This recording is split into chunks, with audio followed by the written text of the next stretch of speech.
नमस्कार दोस्तों, स्वागत है, अभिनंदन है जो stand my family YouTube channel में।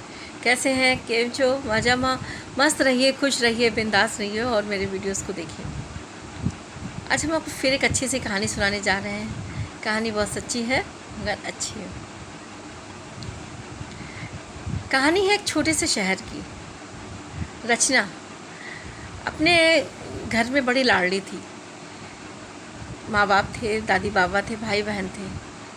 पढ़ी लिखी बहुत अच्छी लड़की थी, बहुत पूजा पाठ करती थी, संस्कारी थी, पढ़ाई लिखाई में बहुत अव्वल रही हमेशा। उसकी शादी हो गई। शादी हुई तो वो जो कि अपने मैके में बड़ी थी और अपने ससुराल में बहुत छोटी बन के आई। जेठ थे, जिठानी थे, सास ससुर सब लोग थे। सब एक ही में संयुक्त परिवार था। सब अच्छे से रह रहे थे। शादी जब हुई तो दोनों का जोड़ा बहुत अच्छा था। तो सब लोग यही कहते थे कि वाह, दोनों का जोड़ा बिल्कुल राम सीता जैसा लगता है। कहते हैं ना, खुशियों की नज़र लग जाती है। ऐसे ही कुछ हुआ। चूँकि रचना उससे स्वभाव से बहुत हंसमुख थी। हर बात पे उसको हंसना एक उसकी एक आदत में था। छोटी छोटी बातों में खुशियाँ निकालना उसने उसका एक वो था, फंडा था जीवन का, कि वो छोटी छोटी बातों में खुशियाँ निकालती थी। बहुत ही पॉजिटिव रहती थी, बहुत एनर्जेटिक रहती थी। अपना सब काम करना, खुशी खुशी करना, हर बात में खुश रहना। पति कम बोलते थे, कम बात करते थे, लेकिन तब भी पति को भी उसने अपने में धीमे धीमे ढाल लिया। पति भी बोलने लगे, बात करने लगे। एक बेटा हुआ, फिर एक बेटी हुई। शादी सब कुछ अच्छा चल रहा था। शादी के 5-6 साल तक सब अच्छे से चल रहा था, सब कुछ नॉर्मल था। आराम से दोनों एंजॉय करते थे, सास ससुर थे, सब लोग थे, बहुत अच्छा सब कुछ था। 5-6 साल के बाद में जो रचना थी, उसके हस्बैंड, उनका नाम कमल था। उनको वो किसी की कंपनी में काम करते थे बाहर। तो उनको शुगर हुई। शुगर कोई बहुत बड़ी बीमारी नहीं होती है। शुगर बस एक लाइलाज बीमारी होती है। परहेज करिए तो ठीक है, नहीं परहेज करिए तो बस क्या है कि दिक्कत हो जाती है। और शुगर कहने को तो कोई बीमारी नहीं, लेकिन शुगर बहुत बड़ी बीमारी है, जानलेवा भी है, जान भी ले लेती है। ऐसा ही कुछ हुआ। शुगर रही। उसके पति चूँकि ड्रिंक बहुत करते थे। बस ये एक चीज़ उनके पति में कमी थी, रचना के पति में, कि रचना के पति ड्रिंक बहुत करते थे। कितना भी रचना प्यार से समझाती और लेकिन उसके बाद में नहीं मानते थे। एक बेटा हुआ, फिर एक बेटी हुई। रचना ने बहुत समझाया, अपने बच्चों के वास्ते छोड़ दो, कम से कम शराब ना पियो। लेकिन पता नहीं क्यों कमल को हर बात में बस छोटी छोटी खुशियों में उसको शराब ही याद आती थी। अपनी पत्नी और अपने बच्चों के साथ एंजॉय करने से अच्छा वो शराब पीना समझता था। कभी अपने दोस्तों के साथ में, कभी ये अकेले पी आया। जब लोगों को पिलाओगे फिर लोगों से पियोगे भी। बस यही था। कमल पीता बहुत था। पीने पे हालांकि वो दूसरे दिन रियलाइज़ करता था कि नहीं यार, मैंने बहुत ज़्यादा पी ली, एक्स्ट्रा वेस्ट मनी कर दी। लेकिन पता नहीं क्यों कमल अपनी आदत को सुधार नहीं पाया था। इसी वजह से जो कमल का लीवर था, काफ़ी दिक्कत होने लगा था। 1-2 बार उसका जो था, काफ़ी बहुत बड़ा एक्सीडेंट भी हुआ शराब के चक्कर में। लेकिन पता नहीं क्यों कमल को शराब से इतना प्यार था कि कमल ने शराब नहीं छोड़ी। कहते ना, शराब एक ऐसी चीज़ है जो खुद तो अब इंसान की मौत लेती ही है, पूरा घर उसका बर्बाद कर देती है। शायद ऐसा ही हुआ। एक हंसने बोलने वाली लड़की की ज़िंदगी में नज़र लग गई, है ना। कुछ भगवान ने लगा दी, कुछ समाज ने लगा दी, कुछ लोगों ने लगा दी। बहुत अच्छी थी। उसको शुगर, जब उसके रचना के पति को शुगर हो गई तो शुगर से धीमे धीमे शुगर कभी लो, कभी हाई, कभी लो, कभी हाई, ऐसे फ्लक्चुएट होती रही। लो हो तो रचना तुरंत उनको गुड़ दे, कभी शक्कर दे, कभी सब कुछ उपाय करे, कभी चाय वाय बनाए। हाई हो तो दिक्कत हो जाए। रचना बहुत परेशान रहने लगी, मन ही मन। बच्चे बड़े हो रहे हैं, कैसे क्या होगा। पति भी पीते हैं, बहुत हैं, पीना ही नहीं छोड़ रहा, जबकि शुगर है उसके बावजूद भी।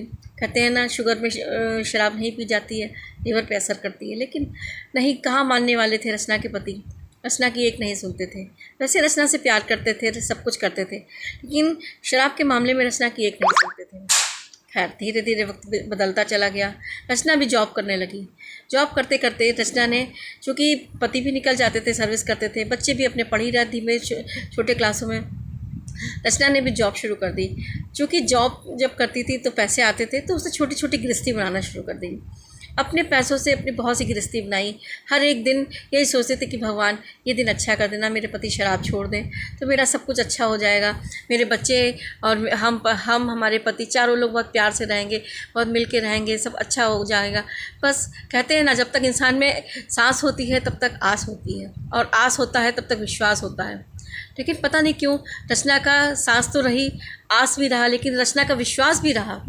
उसके बावजूद भी रचना पता नहीं क्यों अपने पति पे वो विश्वास उसका जो था डगमगाने लगा। उसके पति ने शराब पीना नहीं छोड़ी, सब बात मानते थे लेकिन बस शराब ही नहीं छोड़ पाई।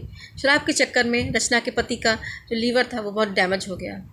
लीवर इतना ख़राब होने लगा कि बहुत 20% केवल लीवर जो था उसका बचा था, बाकी 80% लीवर उसका सड़ गया था। अब रचना करती तो क्या करती, यही थी भगवान इनको बचा लो, भगवान उनको बचा लो। शायद किस्मत में यह मंजूर नहीं था। कहते हैं ना, मैन प्रपोजेस गॉड डिस्पोजेस। यही हुआ। एक दिन रचना के पति ने उसका साथ छोड़ दिया। रचना अकेली हो गई। उसका लीवर भी सड़ गया, रचना के पति का किडनी भी डैमेज हो गई, क्रेटनाइन भी बहुत बढ़ गया। रचना ने छोटी छोटी चीज़ों से इतनी अच्छी गृहस्थी जोड़ी थी। एक खुशी थी, एक उसे अरमान थे मन में कि जब हाँ हमारे पति बिल्कुल ठीक हो जाएंगे तो हम चारों लोग कहीं रहेंगे, कहीं अच्छी अपनी गृहस्थी खर्च करेंगे, अपना सामान खर्च करेंगे। आज रचना के पास सब कुछ है। वही सास ससुर, वही जेठ जेठानी जो बड़ा दम भरते थे, जो एक ही साथ घर में रहते थे, सबने रचना को छोड़ दिया। कहते हैं ना, जब समय ख़राब होता है तो कोई अपना नहीं दिखता। इसी समय पे ही पता चलता है कि कौन अपना है कौन पराया है। वैसे तो सब अपने दिखते हैं, लेकिन जब समय अच्छा है तो सब अपने दिखेंगे, और जब समय ख़राब है तो अपने ही साथ छोड़ देंगे। तब असली पता चलता है कि कौन अपना है कौन पराया है। रचना अपने बच्चों को पालने लगी, कहीं भी कभी छोटी सी नौकरी करने लगी। रचना अपने बच्चों को आज भी पाल रही है, लेकिन रचना का साथ सबने छोड़ दिया। बस रचना आज भी अपने भगवान पे विश्वास कर रही है कि भगवान सबने साथ छोड़ दिया, कोई बात नहीं, लेकिन आप मत साथ छोड़ना। आज भी अपने भगवान के विश्वास के साथ में रचना अपना काम करती है, अपने बच्चों को पढ़ाती लिखाती है, अपनी नौकरी करती है, आराम से खुशी से रह रही है। बस उसके पति का तो साथ नहीं है, लेकिन रचना भगवान के भरोसे और अपने बच्चों के साथ खुश है। तो अगर आपको मेरा वीडियो अच्छा लगा हो तो प्लीज़ आप मोटिवेट होइए और लोगों को इंस्पायर करिए। हम ऐसी कहानी ढूंढ के लाते हैं ताकि आप भी इंस्पायर हो। ये घर घर की कहानी होती है, ताकि लोगों को मोटिवेट मिले कि कभी हिम्मत नहीं हारनी चाहिए। ये तो सुख दुख तो भगवान ही देते हैं, कोई और नहीं देता है, भगवान ही उसको टालते भी हैं।